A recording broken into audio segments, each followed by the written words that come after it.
بسم اللہ الرحمن الرحیم۔ یہ ایک غریب اور محنت کش کی کہانی ہے جو اپنے گدھے پر مشکلات کر لوگوں کے گھروں تک پانی پہنچاتا اور ان سے اپنی محنت اور اس مشقت کا معاوضہ وصول کرتا۔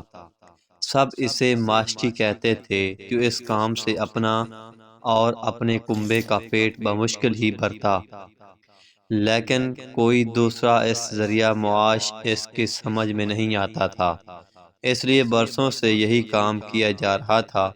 ایک طرف یہ ماشکی صبح سے دن ڈھلنے تک یہ کام کرتے ہوئے تھک جاتا تو دوسری طرف اس کا گدھا بھی پانی سے بھرے ہوئے مشکوں کا بوجھ اٹھاتے ڈھوتے نڈھال ہو جاتا۔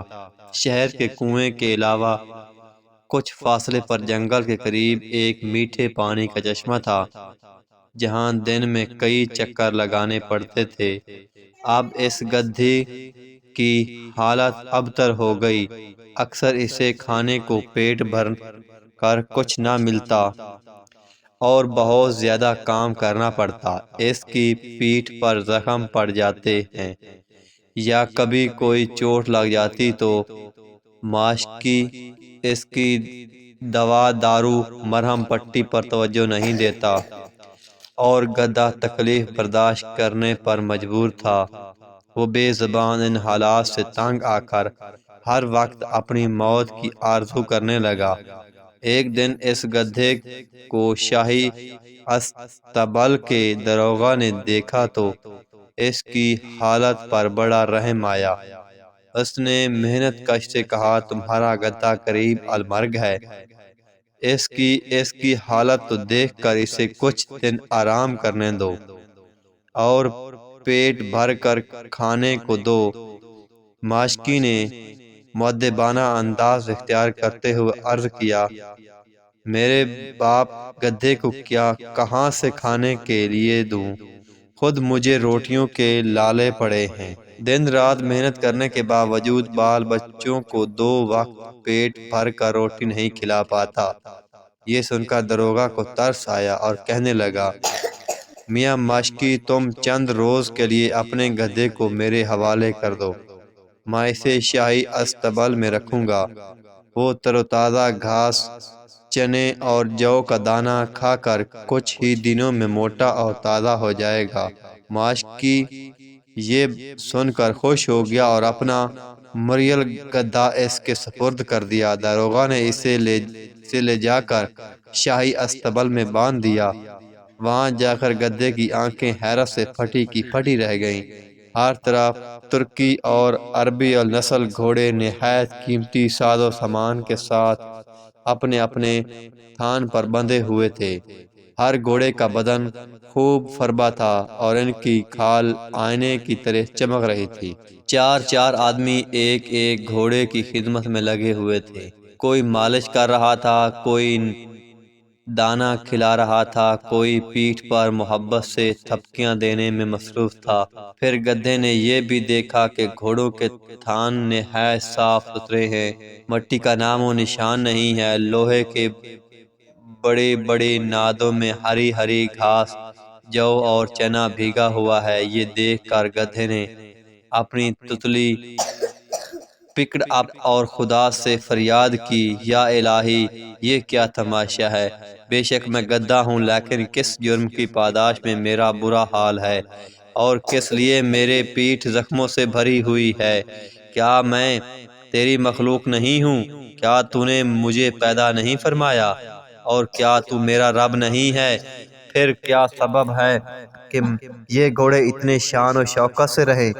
دنیا کی بہترین نعمتیں ان کے لیے ہمہ وقت حاضر ہوں اور میں دن بھر بوجھ ڈھو کر اپنے مالک کی مار پیٹ اور گالیاں بھی کھاؤں۔ ابھی گدھے کی یہ فریاد نہ تمام تھی کہ استبل میں ہلچل مچی۔ گھوڑوں کی نگہبان اور خدمتگار دوڑے دوڑے آئے، ان پر زینے کزیوں ٹھیک کر کے باہر لے گئے۔ اتنے میں طبل جنگ بجنے لگا۔ معلوم ہوا گاؤں میں ایک بڑے گروہ سے جھڑپ چھڑ گئی ہے۔ اور ان سے نمٹنے کے لیے فوجی گھوڑوں پر سوار ہو کر گئے ہیں۔ شام کے وقت گھوڑے میدان جنگ سے ایسے حال میں واپس آئے کہ ان کے جسم زخموں سے اور لہو میں رنگین تھے۔ بعض گھوڑوں کے بدن تیروں سے چھلنی ہو رہے تھے اور تیر ابھی تک ان کے جسموں میں گڑے تھے۔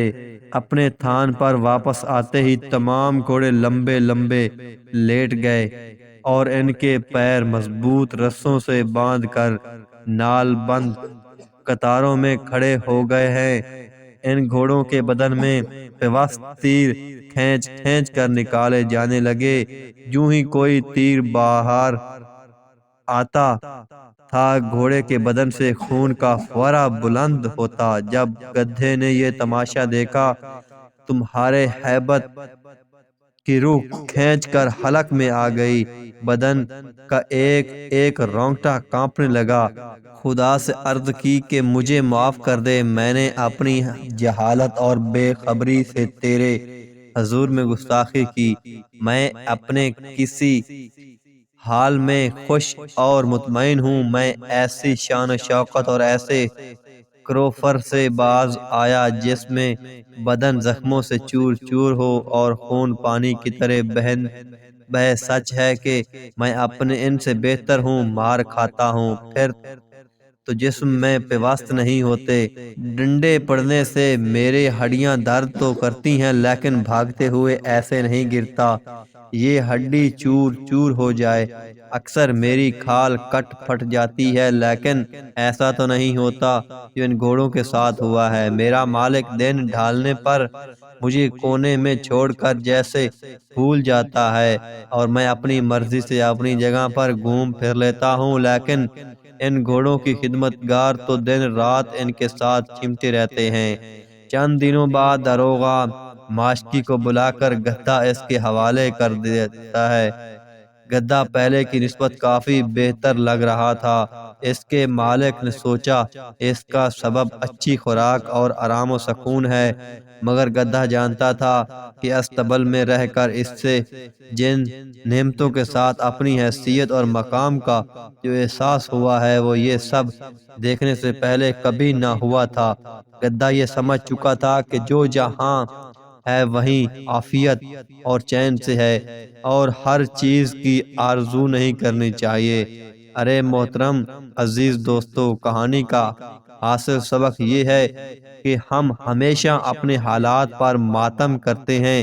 ہم دوسروں کو دیکھ کر کہتے ہیں کہ وہ کتنی شاندار زندگی جی رہا ہے، اس کے پاس سے میرے پاس کیا ہے، میں کتنی مشکل زندگی گزار رہا ہوں اور میرا پڑوسی کتنی شان سے زندگی بسر کر رہا ہے۔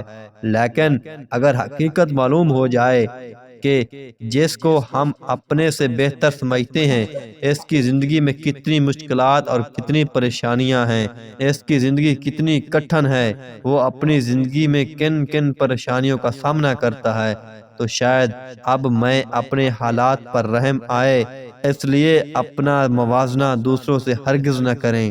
اللہ پاک نے آپ کو جو عطا کیا ہے، جس حال میں آپ رہ رہے ہیں، آپ اب بہترین ہیں، اسی حال میں خوش رہنا سیکھیں۔